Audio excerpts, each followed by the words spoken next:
জয় শ্রীকৃষ্ণ। রাধে রাধে বন্ধুরা। বন্ধুরা, আগামীকাল মাতা পার্বতী ও ভগবান শিবের আর এক নাম নীলকণ্ঠ নীলাবতীর বিবাহ উপলক্ষে নারীরা স্বামী সন্তানের কল্যাণের জন্য এই দিনে নীলের পুজো বা নীল ষষ্ঠী ব্রত পালন করে। তাই ঘরে ঘরে এই দিনে ভগবান শিব ও মাতা পার্বতীর আশীর্বাদ নেওয়া দরকার। তাই এই দিনে বন্ধুরা, আপনারা যাই করুন না কেন, আপনাদের সিঁদুরের মধ্যে এই সামান্য জিনিসটি কিন্তু অবশ্যই রেখে দিন এবং সেই সিঁদুর আপনারা মা বোনেরা প্রত্যেক দিন ব্যবহার করবেন। এতে স্বামী ও সন্তানের যেমন কল্যাণ হবে, ঠিক তেমনই আপনাদের আর্থিক ভাগ্য কিন্তু চমকে উঠবে। তাই আজকের এই ভিডিওটি বন্ধুরা, আপনারা কিন্তু বাড়িতে এই মা বোনেদের সাথে অবশ্যই শেয়ার করবেন, যাতে তারাও বন্ধুরা কালকের দিনে এই প্রক্রিয়াটি করতে পারে। কারণ বন্ধুরা, কালকের দিনে এই প্রক্রিয়াটি বড় বড় বাধা, বড় বড় দুর্ভাগ্য, দরিদ্রতার নাশ করে দেয়। তাই ধৈর্য সহকারে বন্ধুরা আপনারা কিন্তু ভিডিওটি পুরো অবশ্যই দেখুন। বন্ধুরা, হিন্দু ধর্মে সিঁদুরের গুরুত্ব।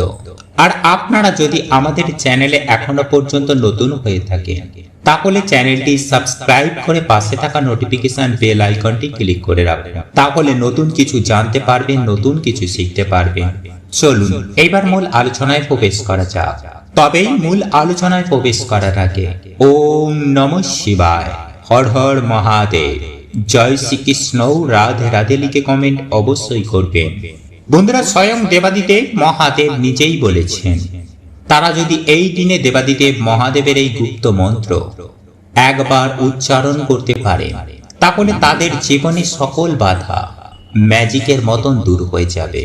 হ্যাঁ বন্ধুরা, আপনারা যদি একবার ভগবান শিবের কৃপা দৃষ্টি পান, তাহলে আপনার জীবন থেকে সকল বাধা, সকল বিপত্তি সব কেমন ম্যাজিকের মতন চলে যাবে।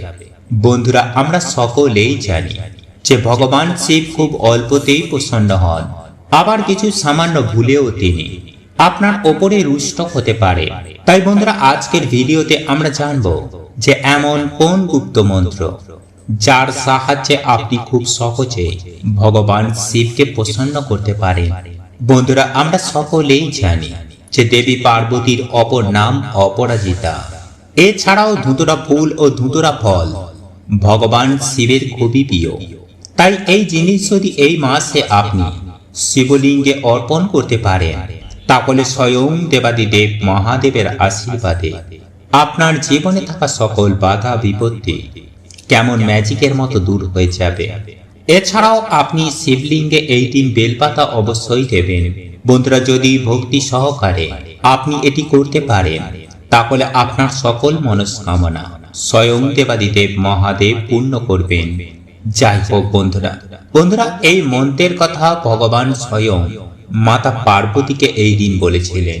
তাই আপনার জীবনে যত বড়ই কষ্ট থাকুক না কেন, এই মন্ত্র পাঠ করায় আপনার জীবনে থাকা সকল দুঃখ, সকল কষ্ট, সকল প্রকার রোগ ব্যাধি মহাদেব নিজেই হরণ করে নেবেন।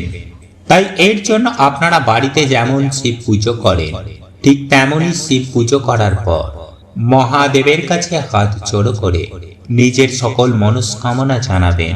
এরপর রাতে যখন ঘুমাতে যাবেন, তখন এই মন্ত্র 3 বার পাঠ করে তবেই ঘুমাবেন। আর এই গোপন মন্ত্রটি হল ওম ইং হ্লিং ক্লিং নমঃ শিবায়, ওং ইং হ্লিং ক্লিং নমঃ শিবায়। বন্ধুরা, এই মন্ত্র এইভাবে 3 বার পাঠ করার পর তারপর রাতে ঘুমাবে। এতে আপনার জীবনে থাকা সকল প্রকারের বাধা বিপত্তি, সমস্ত নেগেটিভ ঊর্জা বাড়ি থেকে দূর হয়ে যাবে। রাতে ভালো করে ঘুম আসবে, কাজের জায়গায় আপনার প্রশংসা হবে, আর্থিক সমস্যা দূর হবে, আর সব থেকে বড় হলো আপনি দেবাদিদেব মহাদেবের আশীর্বাদ পাবেন। বন্ধুরা, হিন্দু ধর্মে সিঁদুরের গুরুত্ব অপরিসীম। প্রাচীনকাল থেকে হিন্দু মহিলারা বিবাহের পর সিঁথিতে সিঁদুর পরেন। মনে করা হয় সিঁদুরের কিছু নিয়ম পালন করলে স্বামীর যেমন আয়ু বৃদ্ধি হয়, ঠিক তেমনই আয় উন্নতিও কিন্তু বাড়ে। আবার সিঁদুরের কিছু ভুলেও বন্ধুরা স্বামীর আয় উন্নতির পথেও কিন্তু প্রচন্ড রূপেই বাধা এসে দাঁড়ায়, মানে স্বামীর জীবনে এসে পড়ে চরম ভয়ঙ্কর দুর্ভাগ্য। তাই বন্ধুরা, আজ আমি আপনাদেরকে জানিয়ে দেব যে এই দিন সিঁদুরে কোন জিনিসটি রাখলে স্বামীর আয় উন্নতি বৃদ্ধি পায় এবং পরিবারে মা লক্ষ্মীর কৃপা হয়। এবং সাথেই বন্ধুরা আমরা জানব যে কোন সময়ে নারীদের ভুলেও সিঁদুর পরতে নেই, এতে স্বামী ও পরিবারে দুর্ভাগ্য নেমে আসে, এবং কোন আঙুল দিয়ে সিঁদুর পরা উচিত এবং সিঁদুর পরার মন্ত্র কি। আপনারা কিন্তু ভিডিওটি পুরো দেখতে ভুলবেন না এবং ভিডিওটিতে আপনারা একটি লাইক করে কমেন্টে হর হর মহাদেব ও জয় শ্রীকৃষ্ণ রাধে রাধে অবশ্যই লিখুন। নাম্বার 1, বন্ধুরা ভিজে সিঁদুর কখনোই আপনারা মাথায় দেবেন না। এতে বন্ধুরা ভিজে সিঁদুরের মতো আপনাদের স্বামীর আয় উন্নতিও কিন্তু ধীরে ধীরে ডেবে যাবে। নাম্বার 2, সিঁদুর পরার মন্ত্র। বন্ধুরা বিভিন্ন জায়গায় সিঁদুর দেওয়া বিভিন্ন মন্ত্র রয়েছে, যেমন কণ্ঠে ওম গোবিন্দায় নমঃ, কপালে ওম কেশবায় নমঃ এবং সিঁথিতে ওম কৃষ্ণায় নমঃ। নাম্বার 3, বন্ধুরা বর্তমানে অনেক নারী সিঁথিতে সিঁদুর দেয় না, আবার অনেকে তো ডান দিকে, আবার কেউ বাঁ দিকে দেয়, কেউ কেউ তো আবার সিঁদুরের জায়গায় অন্য কসমেটিক ব্যবহার করেন। কিন্তু বন্ধুরা এমনটা করা কিন্তু মোটেও উচিত নয়, কারণ বন্ধুরা সিঁদুর হচ্ছে মা লক্ষ্মীর প্রতীক। এটি স্বামীর কল্যাণের জন্য, বাড়িতে আয় উন্নতির জন্য, বাড়িতে মা লক্ষ্মীর বসবাসের জন্য আমাদের পড়া উচিত।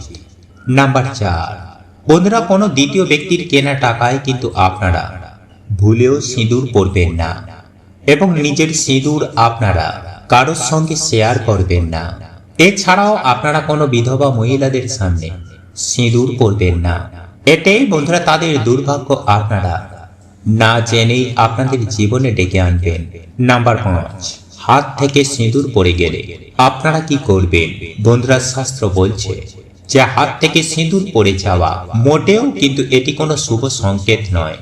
তাই এই সময়ে আপনারা একটু সাবধানে থাকবেন এবং সেই সিঁদুরের ওপরে আপনারা কিছুটা তেল ফেলে দেবেন এবং কাপড় দিয়ে সেই তেল আপনারা সিঁদুর সমেত ভালো করে মুছে একটি গাছের গোড়ায় গিয়ে তারপর সেই কাপড়টি ফেলে দেবেন এবং মা লক্ষ্মীর কাছে আপনার সেই কার্যের জন্য ক্ষমা চেয়ে নেবেন।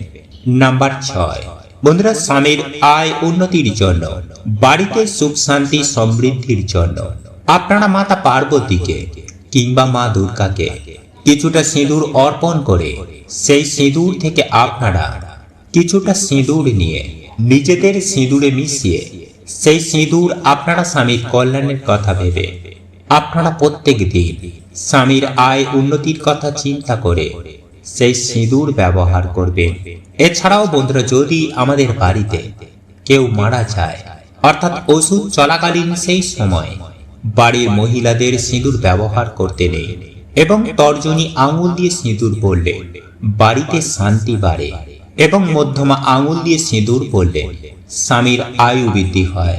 বন্ধুরা মনে করা হয় যে পুজো তখনই সম্পূর্ণ হয় যখন পুজোর পর পরিক্রমা করা হয়, কিন্তু শিবলিঙ্গে বন্ধুরা শুধু অর্ধেক পরিক্রমা করতে হয়, মানে জল ধারা যেখান থেকে নির্গত হচ্ছে তা কখনো ডিঙাতে নেই এবং ভগবান শিবকে দেওয়া প্রসাদ কখনো শিবলিঙ্গের ওপরে রাখতে নেই।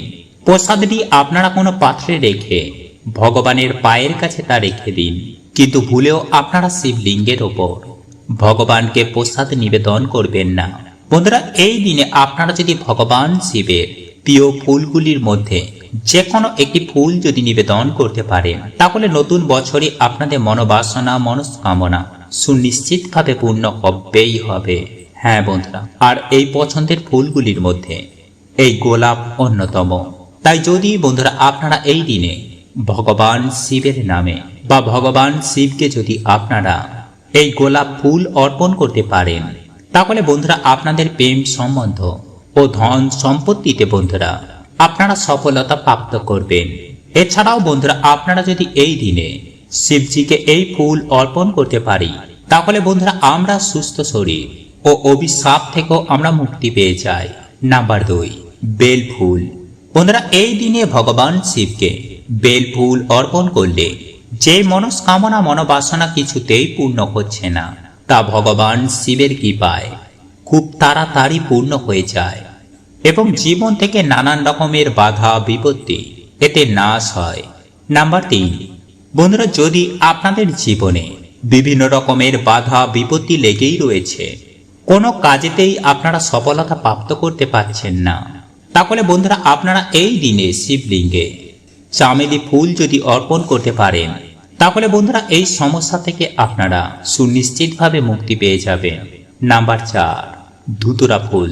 বন্ধুরা শিব পুরাণ অনুসার ধুতুরা ফুল ও ধুতুরা ফল ভগবান শিবের অত্যন্তই প্রিয়, তাই এই ফুল ও ফল ছাড়া ভগবান শিবের পুজোই অসম্পূর্ণ।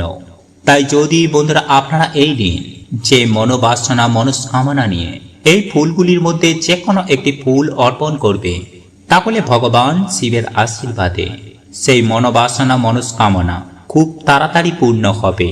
তাই বন্ধুরা এই মাসকে মনোবাসনা পূর্ণের মাসও বলা হয়। নাম্বার 5, আকন্দ ফুল। বন্ধুরা জ্যোতিষ শাস্ত্র অনুসার এই আকন্দ ফুল ভগবান শিবের খুবই প্রিয়। এছাড়াও নীলকণ্ঠ, জবা, পদ্ম ও নীলকমল ভগবান শিবের খুবই প্রিয়। কিন্তু বন্ধুরা আপনারা কেতকী ও কেওড়া ফুল শিবলিঙ্গে ভুলেও অর্পণ করবেন না। বন্ধুরা এই তথ্যগুলি জেনে আপনারা যদি উপকৃত হয়ে থাকেন, তাহলে ভিডিওটিতে একটি লাইক করবেন এবং বন্ধু বান্ধবী আত্মীয় পরিজনের সাথে শেয়ার অবশ্যই করবেন। এবং আপনারা যদি নতুন কিছু জানতে চান, নতুন কিছু শিখতে চান, তাহলে চ্যানেলটি সাবস্ক্রাইব করে পাশে থাকা নোটিফিকেশন বেল আইকনটি ক্লিক করে রাখবেন।